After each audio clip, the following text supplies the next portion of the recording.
I've just been handed the microphone, so I guess that means that I'm going to teach this bit.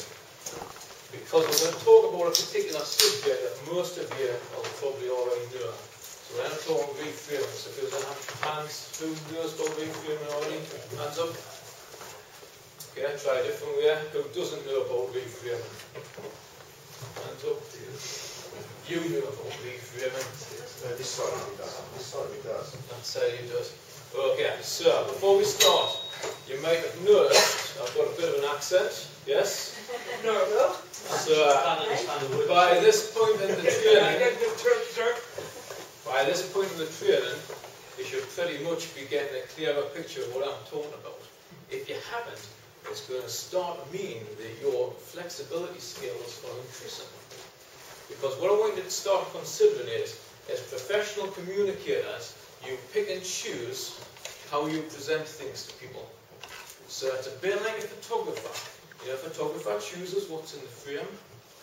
But a friend of mine went to the pyramids, and when she went to the pyramids, she took some pictures, and she showed me a beautiful picture of the Giza Plateau.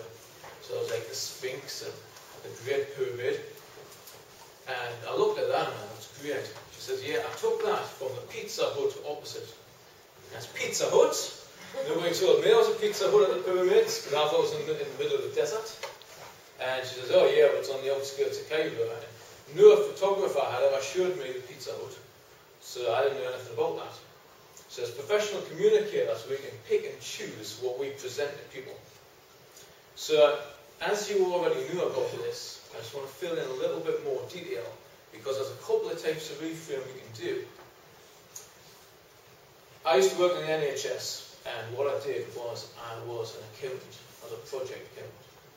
And what used to happen was I would walk into a new hospital and I would speed up the systems. And when I went there, I would be on like a 6-month contract. And what used to happen was I would be given a member of staff to help us. But it was always the worst member of staff. So I don't know, yes, some of you are nodding your heads if you get a new member of staff, and normally like they'll say, well, we'll give you the crappiest person to help you. And I got given this guy called George. And it says there's one problem with George. Come on, what is it? George is really lazy. But like, I'm sure you can fix it, because you're one of these NLP people, you can fix all these things. So George walked in and I says, George, I've heard you're really lazy. And he goes, yes. And I said, well, you're the perfect person for this job. And he said, well, why is that? He says, because I'm here to speed up the systems. The lazy people know the shortest, quickest, fastest, easiest way to do things. He says, you're perfect for this job. And he then went happy, because we took a problem behaviour and moved it into a resource. Does that make sense? So a little bit of word magic, we had moved his problem behaviour straight into a resource. He did a fantastic job on that. So what we did was we changed the meaning of the behaviour. So we can look at things in different ways and just change the meaning of it. So this is called content reframe.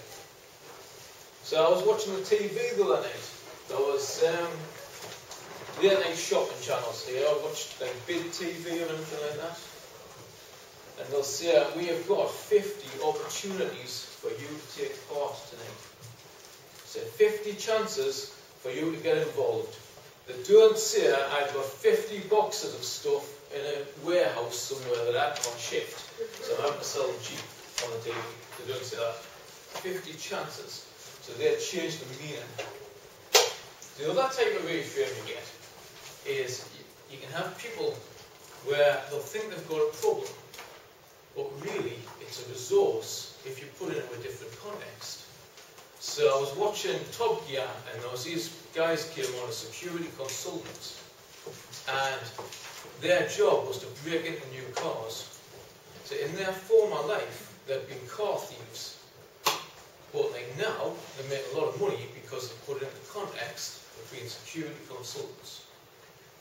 So again, they had changed problem behaviour, but put it in the right context, it worked for them. So let's just say someone came here as a coach and they walked in and they said that their problem was that they were too serious. Let's just take that for example. What context, so like let's think of a job, what job could they do where being serious would be perfect? Funeral director, perfect. Because you don't want the funeral director walking in, said, how did he die? On the toilet? Really? How he laughed. You want them to be very solemn and take everything seriously. So what about someone who was a perfectionist? So they've got a problem with a perfectionist. What job would be good for that? An anesthetist? Yeah, that would be good. Anything else? Work in a bank. Work in a bank? Yeah. Anything else? Quality control. Quality control. Brilliant, because that's the whole point of it. Anything else? Or an airline pilot. You want to pretty much be perfectionists, don't you? Yeah, you want them to say, fly to Gatwick. You want to say, I want to be on runway number 5, bang in the centre, not somewhere down the south coast, in a field somewhere. That'll be near enough, good enough for the day. You want them bang onto the middle of that runway. So, consider you've got a change of meaning, or you've got a change of context. So in a moment you're going to be doing a little exercise. So your client is going to come in, and again they're going to come in with a limitation. So we're going to look at these limitations, and we're going to offer reframes. So there's a couple of things just to mention on reframes. You remember when we did provocative therapy yesterday? We had them laughing, and you were actually offering lots of reframes. So Florence, where is she? Florence did a fantastic reframe with me, but it wouldn't have been appropriate in a normal setting. If I had been sitting serious when she was talking to us, it wouldn't have really worked that well. But what she did was, because she had me laughing, she got me to look at a certain situation from a completely different angle. And although it was very inappropriate what she said, because I was laughing so much, it made me rethink the whole concept. So it was immensely inappropriate, but because I was laughing, that was alright. So just bear that in mind. I have been slapped in the face once because of a reframe. So just bear that in mind when you're working with your client. So get into rapport and just make sure it's appropriate. Sometimes it may not want it to be appropriate, but that's alright. So, you're going to have 5 minutes each way. So you're going to get your client is going to give you a problem, like a problem they've got, or a limiting belief, something like that. And what you're going to do is just offer them reframes, and you could even just like throw in ridiculous ones if you like. If you put ridiculous ones in, try and make sure that they're laughing when you say it. Okay? So you don't want any snaps in the face. Okay? So 5 minutes each way, off you go.